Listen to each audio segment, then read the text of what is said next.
Streaming from beautiful El Salvador, making sure everything is set up. I'm operating on like half Wi-Fi, so we'll see if this actually goes out. And hold on, I'm getting on kick right now. So I came down to El Salvador for the Digital Asset Summit. It's the first one ever. And it's not like your regular conference of, fanboys and retail investors going to the Bitcoin conference. This is regulators and exchanges. So pretty much the people that can put you in jail in Latin America, like the FinCEN of Paraguay, Nigeria, Bitso, Bitfinex, all these guys were there. So I think it's like invite only. So it was a pretty cool event, like great for networking because there's all people doing stuff. Very fun conference. El Salvador has just been a slam dunk since I've been here. And I landed at the airport. Airport's brand new, first class airport. You pay like a $12 tourist fee. You go in. Don't mess around with drugs or anything here. They have a whole kennel of drug dogs at baggage claim. They have busted one guy. We're going through all this stuff. They don't play games here. They're very, they want security here. And I have not felt unsafe or even sketchy here. I'm in a good part of San Salvador. The conference was at the Hilton. So if you come here and you want a safe hotel, Hilton's a very nice hotel. I'm down the street at Mirador Plaza. Beautiful hotel. I mean, the mountains in the background, the flowers, the birds chirping. I mean, this is surreal. It's kind of like, maybe it's rainy season. It's off and on raining every day, but like today's perfect out. So when El Salvador first adopted Bitcoin, I wanted to come here, but it was super sketchy. It was super dangerous. I had a friend that came, like he hired a bodyguard and a driver. Now, I mean, this is just like any other, like being in Costa Rica, there's no problems here. I haven't seen anything. I mean, I haven't explored too much of the country, but just initial impressions, it's very good. And at one of the dinners, I sat next to a guy, older guy, he's lived here his whole life. And explained to me they had a 10-year civil war here, and all the citizens were pretty much prisoners of their own home and office. Like they would just go to and from, couldn't venture out. The gangs controlled territories, and Bukele just had a zero tolerance and took out all the gangs here. And he says, this guy was telling me, he's like, he liberated the citizens of El Salvador, and now they're free to roam. They can enjoy their life, and they love Bukele here. He has like a 94% approval rating. All the noise you hear is like people that don't live here have never been to El Salvador. It's like American Democrats and all these people saying they're running gulags here. I mean, these gangs this was a gang state. Like it wasn't just going to be regular Joe Schmo like stuff to get the job done here. They did what they had to do. And initially, like even my friends in Panama were like, "Oh, he's a dictator," but now, they've seen what he's done for the country. And with Bitcoin adoption, just the tourism it brings here is crazy. Most Central American countries, when I'm like booking my flight, I fly down United. There's one flight a day. There were 3 flights on United to El Salvador from Houston. There was a 10 a.m., a 12:30, and a 6 p.m. That's crazy, and the plane was packed. So the tourism industry is booming here. This hotel, it's okay hotel. I don't think they have enough hotels here to handle it, so they're going to be building hotels, Airbnbs to accommodate all these people here. Now, real estate prices. Real estate prices here are at all-time high. Why? Because a lot of El Salvadorians that move to the U.S., when the Civil War happens, they make good money now. They are like, oh, wow, the country's turning around. They're coming back, buying property and speculating. Also, foreigners, Bitcoiners are coming here and buying property. So the property prices are very high. They're overvalued. And I also talk to people about La Union. This is the beach town where they want to build the Bitcoin city. The prices are already sky high. Hopefully on this trip, I'm going to be able to make a journey there and see it, because it would be cool to get if they were able to turn that Bitcoin city into like the next Hong Kong. I mean, if you own property there, just who knows what it'd be worth. In my opinion, I think the recession depression is coming sooner than later. Property prices globally are just extremely overvalued. Like El Salvador, Panama, and Paraguay have massive property bubbles. Maybe Colombia. Chile, Argentina are still relatively cheap because they've already had like economic crisis and no one's investing. But for the most part, like in my opinion, what I do is just buy Bitcoin. I think Bitcoin is going to break away, diverge when the market's crashing. Bitcoin's going to go up, and you'll be able to buy real estate at a lot cheaper price. But that said, like, hey, you're starting a family, whatever, you got to buy a house, you got to buy a house. But like, as far as an investment or doing Airbnbs in Latin America, I'm just on hold. Because in my opinion, I look at stuff and it doesn't make any sense. And like what you could buy an apartment for in Paraguay and what you can get for Airbnb, which is $40-$50 a night, it just, you're not going to make any money. But you got to, you got to identify properties now. I'd like to maybe come here, see some properties I'd be interested in buying, and then, hey, property prices crash, boom, you know where to go and what areas to buy it. So today I'm going to the Bitcoin mansion, hopefully, if my buddy Fernando comes. And this is like a mansion all the Bitcoiners rent out. It's right on this cliff on the beach. It looks spectacular. Staying in a bunk bed. I guess there's a bunch of people going. So I will stream that, take some videos, and this should be a cool experience. And then I'm going to go down to the famous Alzante Bitcoin Beach and check everything out where, the whole Bitcoin story started.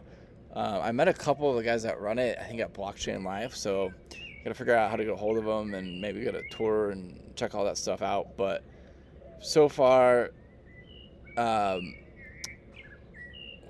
what's this guy saying?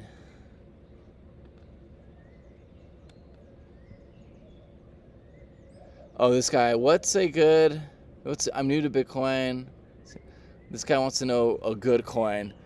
Well, Bitcoin is the best coin. If you want to save your money, save it in Bitcoin. You're not going to get rich quick, but you're not going to lose money to inflation. If you want to make money and you want to speculate, and you're probably going to lose all your money, I'm going to type to you the coin I'm working on right now. Bitcoin Universal Income.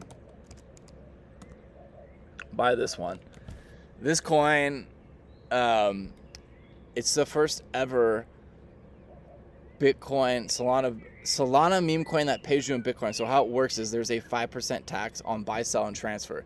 That tax is auto converted into Solana, which is converted into WBTC, which is wrapped Bitcoin, and it automatically airdrops to your wallet. So we know your Solana address or Phantom address once you buy it, and then all of a sudden WBTC will start showing up in your wallet. So I'm actually going to start advertising this like today or tomorrow. We're just testing everything out. So hopefully everything goes good with that. And I think if you buy now, you'll probably make good money because I haven't started marketing it. But these meme coins, you never know what's going to work and what's not going to work. And it also depends on the broader macro market because these are just complete bullshit speculations. So the market's got to be pumping for any meme coins to do well because people, when the money's scared, the last thing they want to do is have their money in a meme coin. So, buy Bitcoin Universal Income. And there's 2 coins, so make sure you're buying the one that's like going up right now. Because we had to remake it because the original one, the airdrop didn't work the way we created the pool. So, El Salvador's just, it's been fantastic so far. Hopefully the journey continues very well, and hopefully I can do a stream from the beach house of Bitcoin Mansion down there and check out all the beaches. It's just pretty tranquil. Like nightlife, we went out last night to a karaoke bar, and it was crowded but not packed, and it was fun. I think this city is going to get more and more lively as foreigners come here. And as far as real estate, whatever, the one wild card is all right, the U.S. collapses or there's just civil unrest and the BLM riots again. Rich people aren't going to want to stay there. People are going to come down here, buy a house on the beach, and work remote. And Europe when this next financial crisis happens, it's gonna be globally, but Europe, the U.S. are gonna be the biggest losers, I think. And Europe will be crazy. They have an economic union, but not a military union, and not a government union. Like they're going to be the first to go. Then the U.S., China's authoritarian. They'll be fine, and I think Africa's a mess. I think the play is Central and South America, and when things are crazy, this is going to be the go-to move, and you just want to go to a nice, boring place and ride it out. Like, I don't want to be fighting for toilet paper when the next type of COVID or event happens. I want to be drinking pina coladas on the beach in El Salvador. So that's kind of my game plan. And most people are just so busy with their day-to-day life that they just don't make plans or have insurance policies if things go wrong. And very few people have residencies, second passports. And a lot of people can get second passports, citizenship by descent, or just get them while they're visiting these countries. Like, I know these nomads, they're going to hang out in Paraguay, and it's like for a couple $100 or whatever, like you can just be getting your residency while you're there. They're just, idiots. So, and don't wait on these residencies. Like, all the ones I've gotten, the programs have ended or gotten more expensive.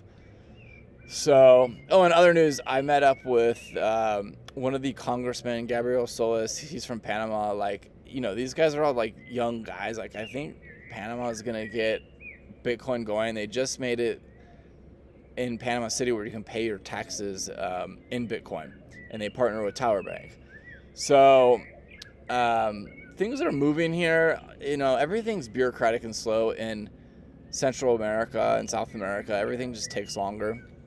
And one of the takeaways I actually liked from the summit was the main guy. I think his name's Juan Carlos, and he runs all the regulation and get companies approved here. He said that the lack of El Salvador's central bank and traditional financing and bureaucracy, because the country had been at civil war, was how they were actually able to just adopt and bring in these new programs, because all these other countries have this bureaucratic central banks and all that stuff. The country was in such disarray financially from the Civil War that just everything was new. They didn't have all this pushback, so they were able to turn their weakness into strength on this. So El Salvador's just for such a small country, it's just doing great. And I noticed the small things, the freeway from the airport to the city is 2 lanes. Everything's brand new. The lights in the center, the median, all brand new, and they have the flag in the middle illuminated. It was beautiful. And you go to places like Paraguay. Paraguay's got money. People are doing stuff there. There's money. They spend zero money on infrastructure. Maybe they just can't collect money, or it's just that corrupt. The roads there are horrible. There's one nice freeway that the last president Cortez built. Everything else is just rocks on the road. You can't even have a nice sports car. You can't drive it anymore. You need to have a truck.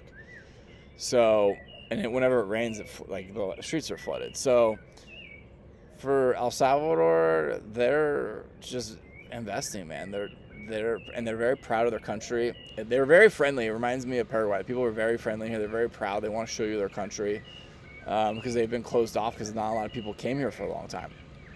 So, and I think a lot of El Salvadorians that left have no idea how well the country is doing, and I think a lot of them are going to return when they're older and maybe retire down here. So it's an interesting experience. I'm excited to see the rest of the country, and I'll let you guys go on the stream, and I should have some very cool videos out shortly from El Zante, the Bitcoin Mansion, and all that stuff.